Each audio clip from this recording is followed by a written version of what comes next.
내가 이 얘기를 왜 하냐면요. 이 사람들이 공격한 필립스 곡선이 이 사람들이 이런 거예요. 자, 정부가 이 뒤에 있으니까 갈게요. 정부가 돈을 써요. 경기가 안 좋아. 경기가 안 좋을 때 그러니까는 경기가 안 좋을 때는 인플레이율도 낮잖아요. 요즘 같은 상황은 이게 공급 측면에서 생긴 거니까 아니고요. 경기가 되게 나쁠 때 보게 되면은 물가도 되게 낮잖아요. 인플레이도 떨어지잖아요. 예? 그리고 임금 인상률도 낮고요. 그렇죠? 근데 그런 상황에서 정부가 돈을 풀게 되면 좀 돈이 풀리니까 시장에 이 수요가 좀 살아날 게 아닙니까?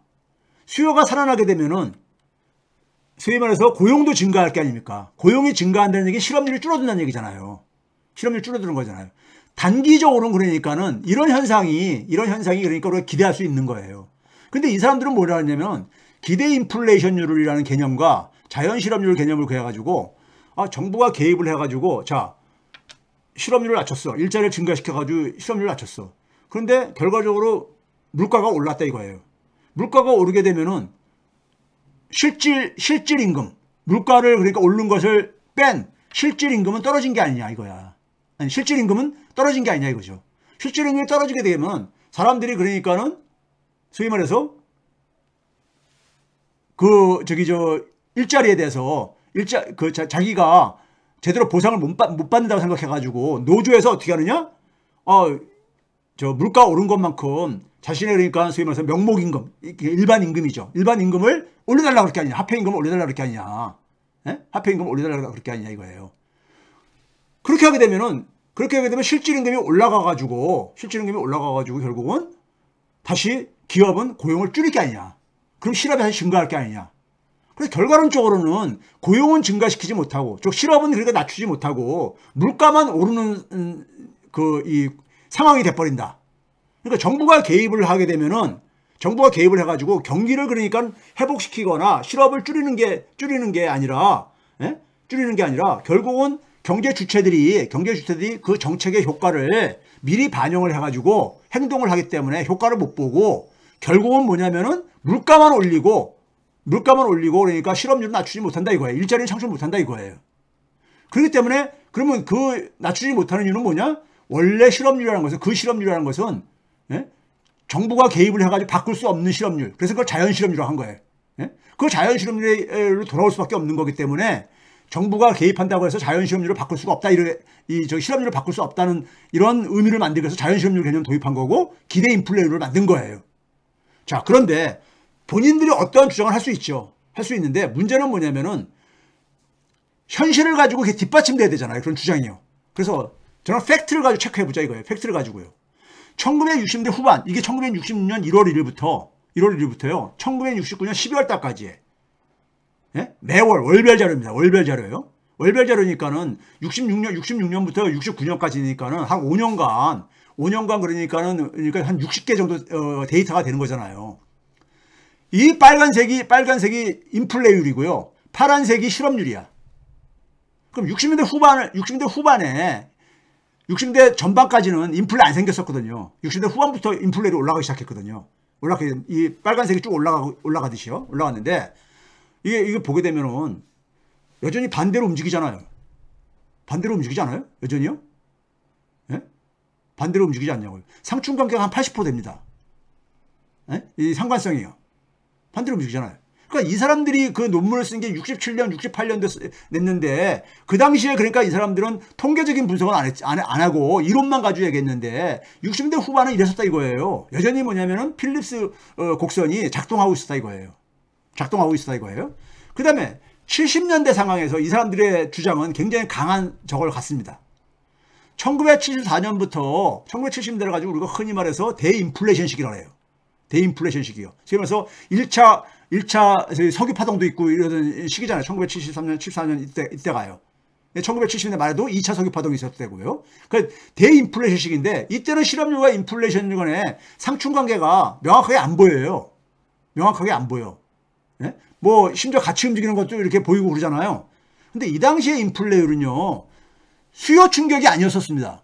앞에서도 얘기했듯이 달러 가치가 폭락하면서 소위 유가라든가 상품 가격이 폭등하면서 생긴 공급 충격이었었거든요. 공급 충격이요. 공급 충격이기 때문에 이걸 가지고 그러니까는 소위 필립스 곡선이 작동하지 않는다 얘기할 수는 없는 거죠. 전혀 다른 원인의 인플레이였기 때문에. 전혀 다른 원인의 실업률이었기 때문에. 예? 공급 충격은 왜냐하면 케인즈가 얘기한 건 수요 충격에 의해서 생기는 거거든요. 그런 점에서 60년대 후반과 70년대는 팩트로는 뒷받침 안 된다 이거예요. 이 시장 숭배주자들이 얘기한 것에. 그럼에도 불구하고 당시의 상황은 이미 시장 숭배주자들이 장악을 하는 이런 상황에 있었어요. 장악을 하는 상황에 있었습니다. 예? 그래서 케인즈 경제가 완전 묵사발 당하고 막 이런 분위기였었다고요. 예? 정부 역할은 그러니까 완전히 이제 부정적으로 취급하면서. 왜 그러냐면 선출 권력이 민주당 선출 권력이 굉장히 무능함을 보여줬잖아요. 예? 베트남 전쟁에 늪에 빠지면서 무능함을 보여줬잖아요. 그러면서 인플레이션이 생기고 그러니까 정부를 공격하기 좋은 때 되게 이런 걸 합니다. 그러니까 정부가 그러니까 굉장히 정권을 잡은 진보 진영은 굉장히 그러니까 섬세한 그러니까 실력을 필요로 하는 거예요. 조금 빈틈이 생기면 공격이 들어온다고요. 조금 빈틈이 생기면 공격이 들어와요. 예? 그리고 거기에 되게 일반 그러니까는 하루하루 먹고 사는 사람들은 거기에 그러니까 쉽게 또 넘어가고요. 우리나라도 그렇잖아요. 지금요. 예? 우리나라도 그렇잖아요.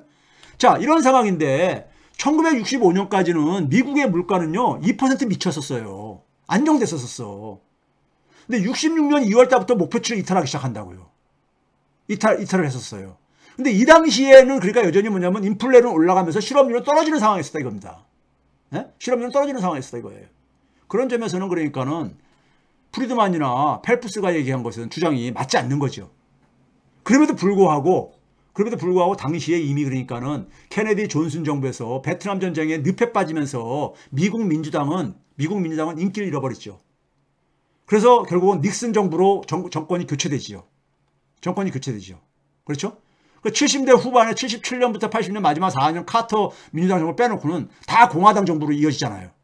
공화당 정부로요.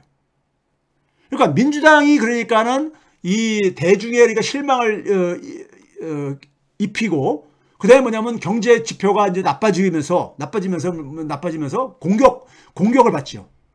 여기에 그러니까 소위 말해서 아카데미, 학계, 비즈니스계 여러 군데서 그러니까는 협공이 들어오는 겁니다. 협공이 들어오는 거야.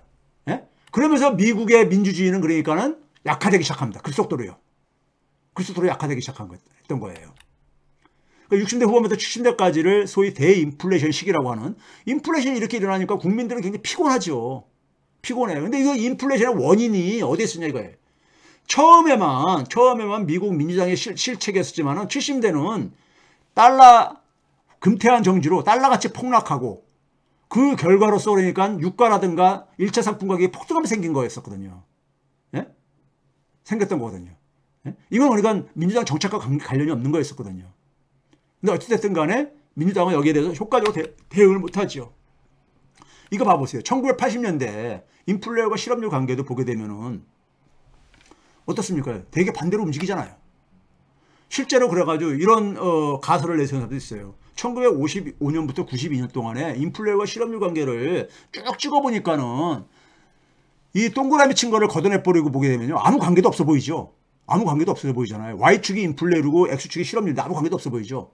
근데 이 인플레이션과 실업률은 시대에 따라 계속 이동한다 이거예요. 이동하는 거를 그러니까 되게 묶어서 보게 되면은 여전히 그러니까 역외관계가 보이잖아요. 역외관계가. 그 동그라미 친 부분에서는 있으면서 역외관계가 여전히 보이잖아요. 예?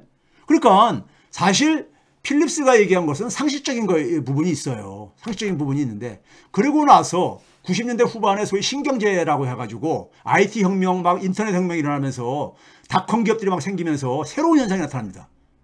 지금 뭐냐면 93년도부터 90년대 말까지 인플레이션도 줄어들고 실업률도 같이 줄어드는 이런 현상이 생겨요. 이걸 아주 신경제라고 불렀었죠. 그러니까 이거는 뭐냐면 기존에 그러니까는 소위 인플레이션과 실업률 관계에 전혀 관계가 없는 현상이 생긴 거예요. 네? 관계가 없는 현상이 생긴 거예요. 그러고 나서 금융위기 겪고 나서 이거를 여기에 대해서 많은 연준의 연구자들이 경제학자들이 이걸 연구를 해봐요. 네? 그래서 프리드만은 뭐냐면은 그 필립스가 실수를 한 게 명목임금하고 명목임금하고 실업률을 봐서 그렇다. 실질임금하고 봤으면은 분명히 그런 역외관계를 얘기를 안 했을 텐데 이런 얘기를 해요. 근데 그래서 그 프리드만의 얘기를 듣고 연준에 있는 경제학자들이 실질임금과 실업률의 관계를 조사를 합니다. 왼쪽이 뭐냐면 다 점을 찍어 놓은 거야. 이걸 통계적으로 쭉 분리해내 보니까는 오른쪽 같은 여전히 역외관계가 보이잖아요. 역외관계가 보이잖아요. 이게 1982년부터 2013년 한 20년간의 데이터를 가지고 분석을 한 거예요. 연준에서요.